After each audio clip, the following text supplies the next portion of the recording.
오늘은 왜 하필 이스라엘인가 라는 제목으로 함께 은혜를 나누었으면 좋겠습니다.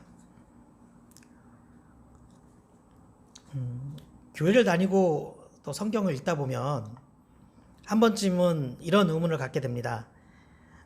성경을 보면 온통 이스라엘 이야기가 많이 나오는데 그렇다면 도대체 이스라엘은 뭐지? 왜 하필 이스라엘이지? 이런 의문이 생긴다는 것이지요.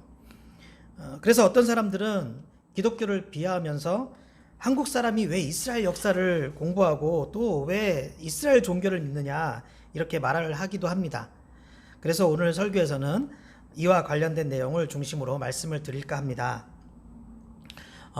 오늘 본문 로마서 11장은 이제 이런 의문들에 대해 잘 설명을 하고 있는데요.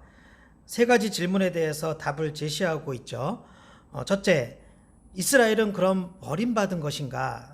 이런 부분이고요. 이것은 특히 로마서가 기록될 당시에 사람들이 많이 궁금해하던 내용이었습니다. 둘째, 이스라엘의 종교가 왜 우리와 상관이 있지? 라는 부분이에요. 이것은 특히 요즘 사람들이 궁금해하는 부분이죠. 그리고 마지막 셋째는 그렇다면 하나님은 이스라엘을 통해 어떤 일을 하셨고 어떤 일을 하고 계신 거야? 라는 그런 의문입니다.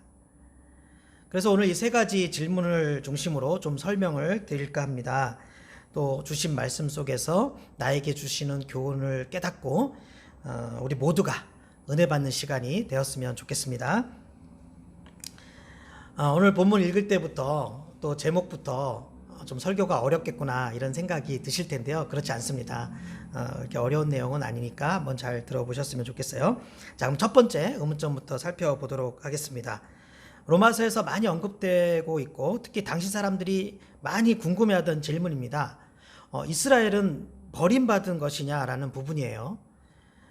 왜 이런 의문을 가지게 되었냐면 예수님의 죽으심을 생각하면 그럴 수밖에 없는 것이죠. 예수님을 누가 죽였습니까? 유대인들이잖아요. 바로 이스라엘 민족이 예수님을 죽인 것입니다. 그리고 부활하신 예수님을 따르는 많은 사람들은 이제 어느새 이스라엘이 아닌 다른 민족 사람들이었습니다. 그리고 그런 크리스천들을 또 핍박하고 죽이는 사람들이 또 이스라엘 사람들이었어요. 사실 바울도 그런 사람들 중 하나였습니다. 바울이 뭐냐면 바울이 예수님을 만난 날도 그 크리스천들을 잡아 죽이려고 그렇게 돌아다니다가 그날 예수님을 만났죠. 다메섹으로 가는 그 길가에서 예수님이 바울을 찾아오셨습니다.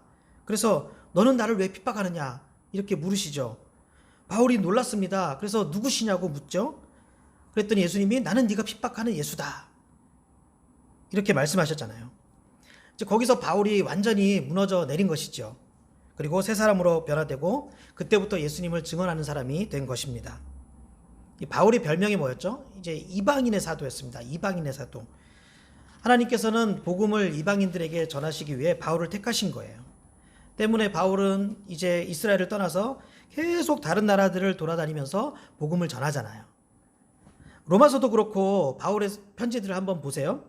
성경에 있는 바울 서신 그 제목들을 보세요. 다 다른 지역의 이름들이 나오고 있습니다. 다른 지역의 이름이 그 제목이에요. 상황이 이러니까 사람들은 자연스럽게 이제 이스라엘은 버림받았나 보다 이렇게 생각을 한 것입니다. 많은 크리스천들은 이제 하나님께서 이스라엘은 버리셨구나. 또 이제 다른 민족들만 살피시고 다른 민족들만 복음과 상관이 있구나. 이렇게 생각을 했던 것이에요. 자, 그런데 바울은 이런 의문에 대해서 아니다라고 분명하게 가르쳐 줍니다. 비록 지금은 이스라엘이 교만해서 징계를 받고 있고 그것이 마치 버림받은 것처럼 보이지만 하나님은 이스라엘을 포기하지 않으셨다는 것이지요. 11장 1절을 한번 보세요. 그러므로 내가 말하노니 하나님이 자기 백성을 버리셨느냐? 그럴 수 없느니라. 나도 이스라엘이니요 아브라함의 씨에서 난 자요 베냐민 지파라. 이렇게 일단 첫 번째 증거가 자기 자신이라는 거예요. 바울 자신이 유대인이잖아요. 또 두 번째 근거로 구약 성경에 나오는 말씀을 인용합니다. 엘리야 선지자가 활동하던 때에 엘리야가 이제 너무 힘들어서 너무 속상해서 제대로 된 선지자는 나 말고 아무도 없다 이렇게 하나님 앞에 탄식을 합니다. 그랬더니 하나님이 아니다. 남겨둔 사람들이 있다. 7,000명이나 있다. 이렇게 말씀하시거든요. 그 이순신 장군이 했던 말이 생각나죠. 신에게는 아직 12척의 배가 있습니다. 막 그랬잖아요. 이제 이게 좀 비슷한 거예요. 하나님께서도 아직 바알에게 무릎 꿇지 않은 7,000명의 선지자들이 남아있다. 이렇게 엘리야에게 말씀하신 적이 있어요. 바로 그 내용을 바울이 인용하는 거예요. 그래서 물론 대부분의 유대인들이 복음을 받아들이지 않았지만 그래도 복음 전파를 위해서 남은 자들이 있다는 겁니다. 그래도 복음 안에 이스라엘 사람들이 남아 있다는 겁니다. 그러면서 나무의 비유를 하죠. 이스라엘은 본래 감람나무고 어떤 나무이고 새롭게 예수님을 믿게 된 이방인들은 그 원래 나무에 젖붙임을 받은 것과 마찬가지다라고 그렇게 나무의 비유에서 설명을 해요.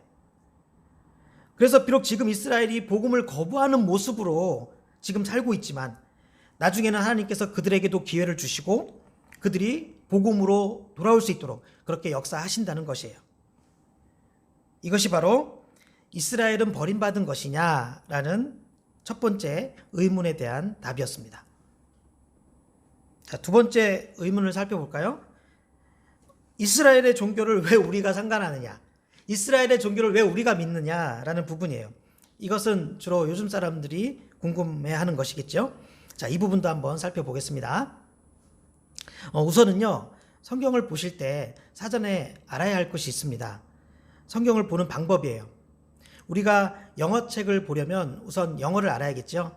또 어떤 시집을 본다고 할 때 그 비유와 상징 이런 거의 개념에 대해서 우리가 알아야 합니다. 이렇게 사전 상식이라는 것이 필요한데요. 여러분들이 성경을 읽으실 때도 먼저 갖춰야 할 개념이 있다는 것입니다. 종종 성경을 읽으면서 이것은 단순히 이스라엘의 역사책이네 이렇게 말하는 사람들이 있어요. 바로 이렇게 말하는 사람들은요, 성경에 대한 기초 상식이 아직 없는 거예요. 그래서 여러분들이 어떤 개념을 먼저 갖추셔야 되냐면, 성경은 기본적으로 하나님이 누구신지 그것에 대해서 가르쳐 주는 책이에요. 즉 하나님 자신이 이 역사 속에서 자신을 드러내시면서 결국 우리 인간들에게 자기 자신을 보여주시는 책이 그게 성경책입니다. 그런데 하나님이 자신을 드러내시려면 일단 우리 속에 오셔야 되잖아요. 무슨 말이냐면 우리가 살고 있는 이 시간 속에 역사 속에 그 역사 속으로 하나님께서 들어오셔야 되잖아요. 우리한테 보이셔야 되니까요. 그래서 역사 속에 개입이 되셔야 되는데, 그런데 개입이 어떻게 됩니까? 어떤 사건과 연관되어야죠. 그리고 그 사건이라는 것이 뭐 이 세상에 있는 모든 사람과 모든 공간에 동시다발적으로 한꺼번에 일어나는 것은 아니잖아요. 그래서 뭐가 필요하겠어요? 선택이 필요하죠. 사람을 선택하고 장소를 선택하고 시간을 선택해야 되죠. 성경은 바로 그런 책입니다. 이런 수많은 선택을 통해 여러 가지 선택들을 통해서 하나님께서 자신을 드러내시는 책이 그게 성경책이에요. 그래서 여러분 성경을 보세요. 처음에 보면 에덴 동산이라는 장소를 선택하시죠. 또 아브라함이라는 한 사람을 선택하셔서 신과 인간 사이에 약속을 하시고 계약을 맺으시잖아요.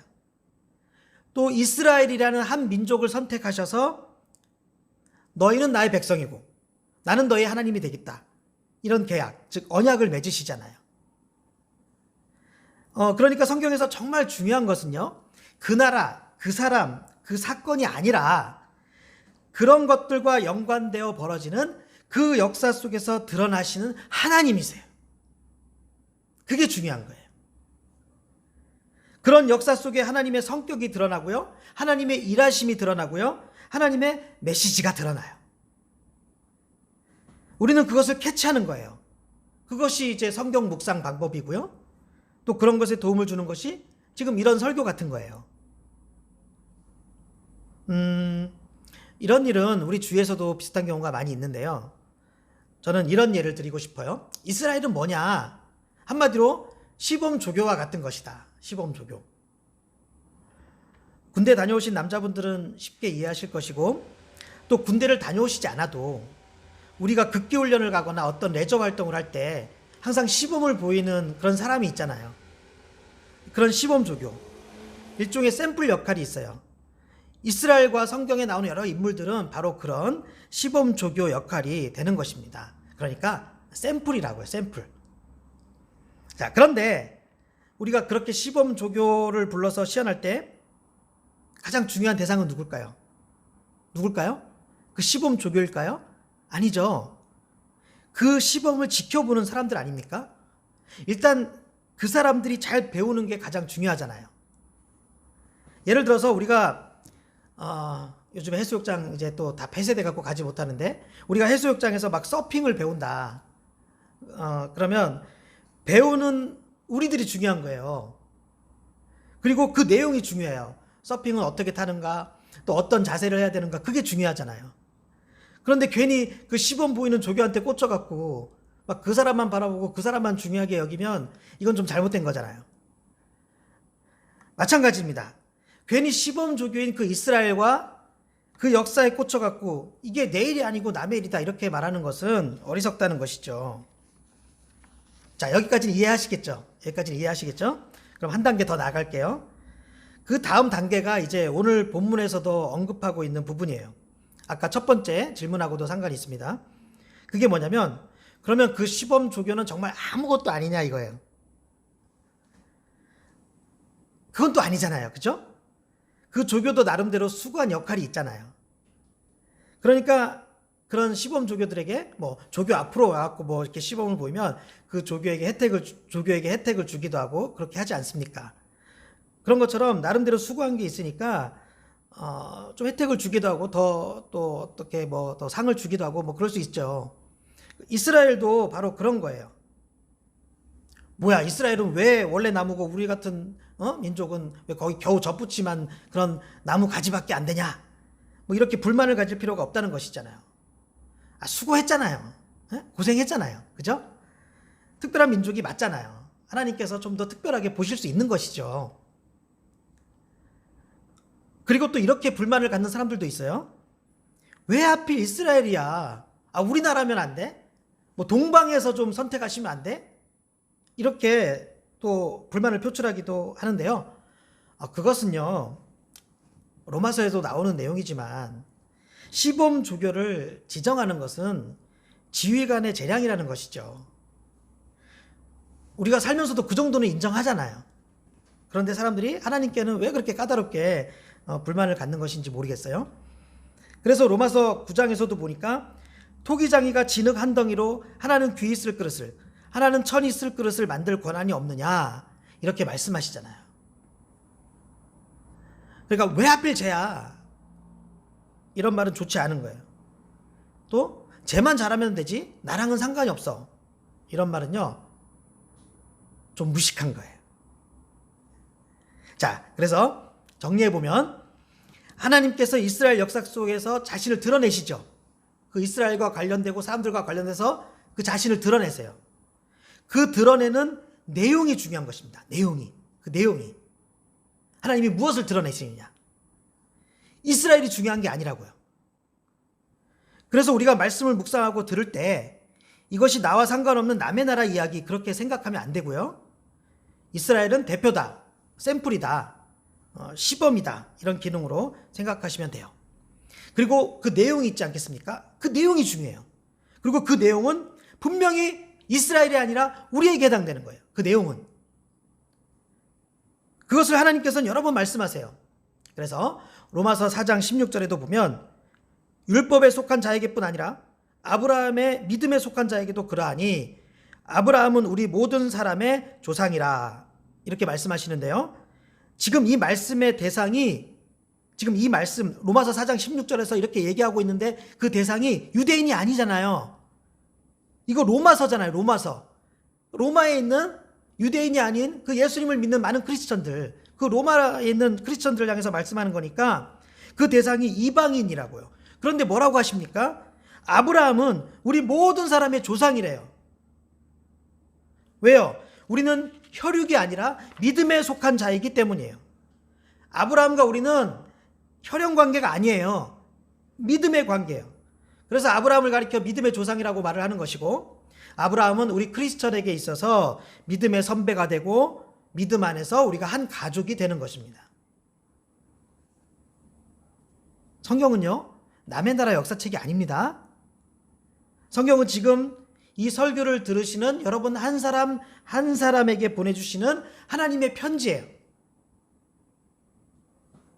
그래서 여러분들이 말씀을 듣거나 큐티를 하실 때 하나님께서 여러분 한 사람 한 사람의 이름을 불러주시면서 말씀하고 계신다는 것을 믿으시기 바랍니다. 자, 이제 마지막으로 하나만 더 살펴보고 마치겠습니다. 세 번째 질문이죠. 하나님은 이스라엘 통해 어떤 일을 하셨는가 하는 문제예요. 이 부분은 우리 큐티책에 잘 나와 있더라고요. 오늘 본문이 있는 큐티책 해설을 보니까 이스라엘의 역할을 이렇게 정리한 것을 볼 수 있는데요. 우선 이스라엘을 통해 하나님이 이방인들에게 구원의 문을 여셨다는 거예요. 그리고 이방인이 이제 막 구원받으니까 그것을 통해 하나님이 어떻게 하셨냐면 이스라엘이 질투하도록 하셨대요. 그러니까 하나님께서는 이스라엘을 생각 없이 쓰신 게 아니라 그 이스라엘을 다 이렇게 사용하시고 또 이렇게 저렇게 다 연결하셔갖고 하나님의 뜻을 펼쳐 나가셨다는 것이고, 지금도 그렇게 하나님께서는 그 뜻을 펼쳐 나가시고 있다는 것입니다. 하나님이 일하시는 그런 원리들을 가리켜서 보통 섭리라고 말해요. 섭리. 그런데 이 섭리는 참 신비하고 놀라워요. 우리가 제대로 이해하고 예측할 수 없는 특징이 있어요.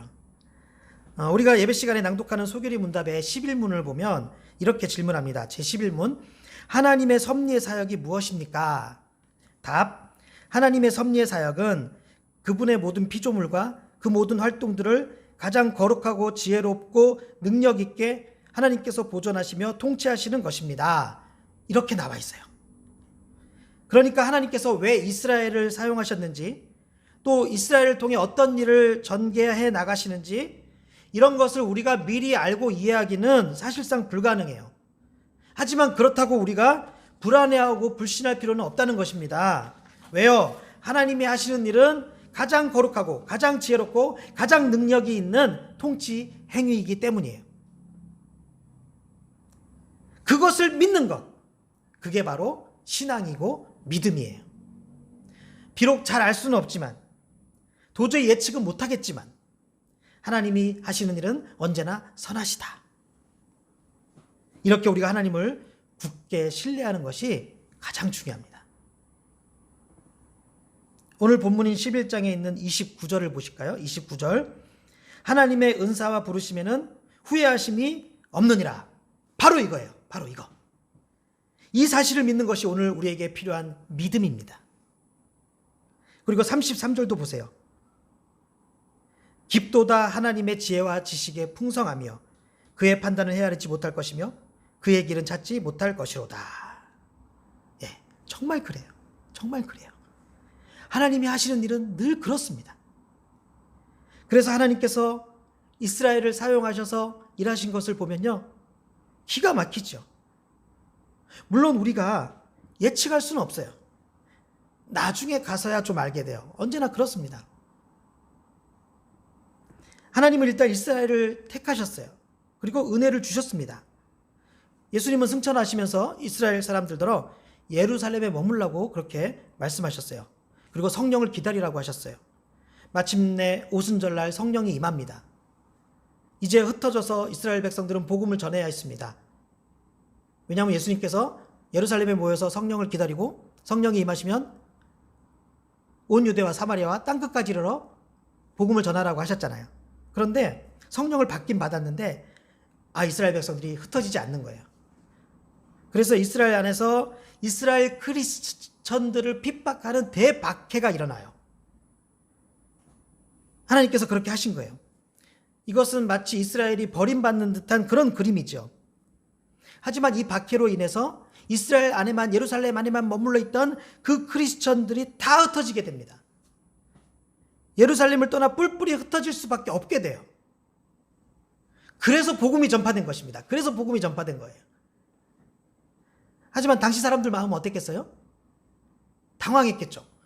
왜 이런 고난이 내게 찾아왔을까? 왜 우리에게 이런 고난이 찾아왔을까? 이해할 수가 없었겠죠. 하지만 그 일 때문에 복음이 전파되는 놀라운 역사가 일어난 것입니다. 여러분, 또 나중에 전 세계로 복음이 확장된 것을 한번 생각해 보세요. 그 부흥의 중심지가 하필 로마였다는 것, 이거 아주 중요합니다. 모든 길은 로마로 통한다라는 그런 말도 있듯이 이 복음의 확장성에 있어서 로마의 역할은 아주 중요했습니다. 매우 컸어요. 그런데 하필 가까이에 있는 예루살렘에서부터 복음의 불길이 타올랐다는 것, 하필 유대인으로부터 복음이 시작되었다는 것, 네.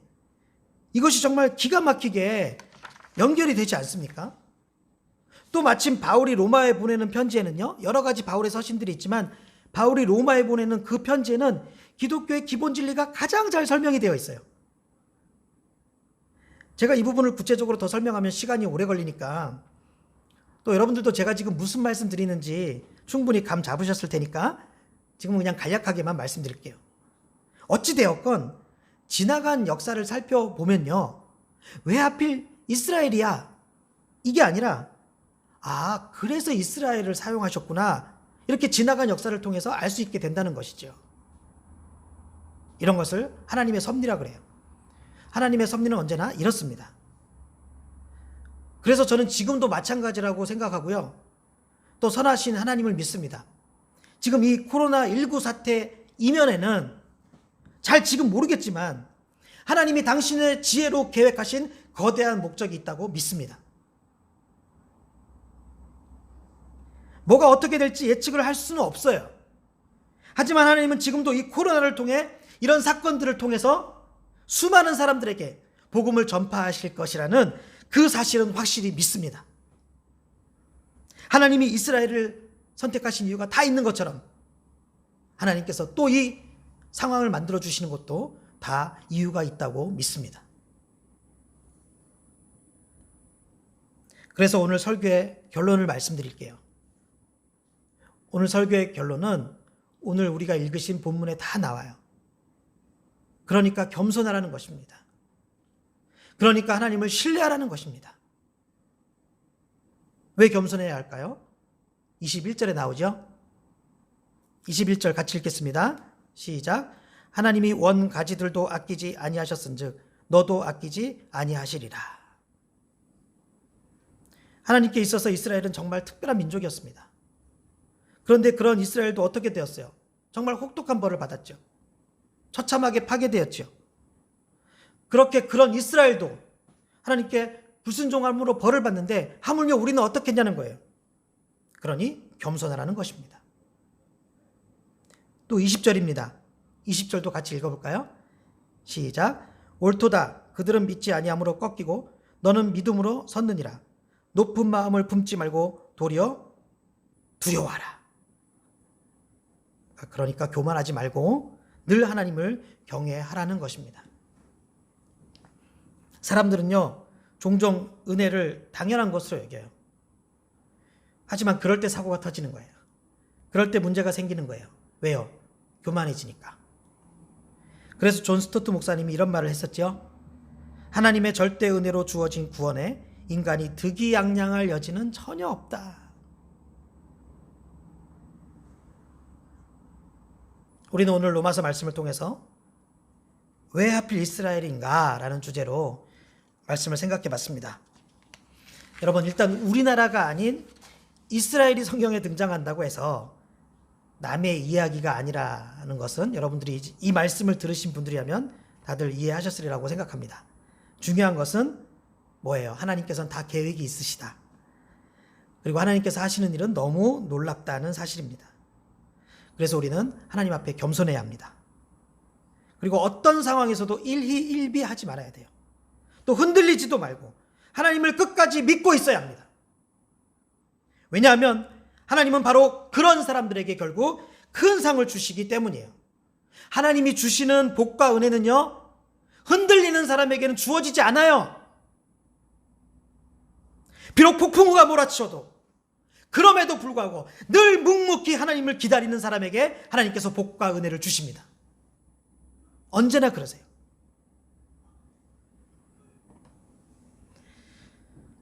요즘 정말 우리 환경은 폭풍우와 같습니다. 하지만 저와 이 말씀을 듣고 계시는 여러분들은 이런 폭풍우 속에서도 겸손히 하나님을 신뢰했으면 좋겠습니다. 하나님의 섭리를 이해할 수는 없어도 그 향기만큼은 맡을 수 있었으면 좋겠습니다. 그래서 흔들리는 꽃들 속에서 네 샴푸 향을 느끼는 게 아니라 흔들리는 꽃들 속에서 주님의 향기를 느끼셨으면 좋겠습니다. 그래서 결국엔 승리하고 마는, 결국엔 축복받고 마는, 흔들리지 않는 우리 모두가 될 수 있기를 예수님의 이름으로 축원합니다.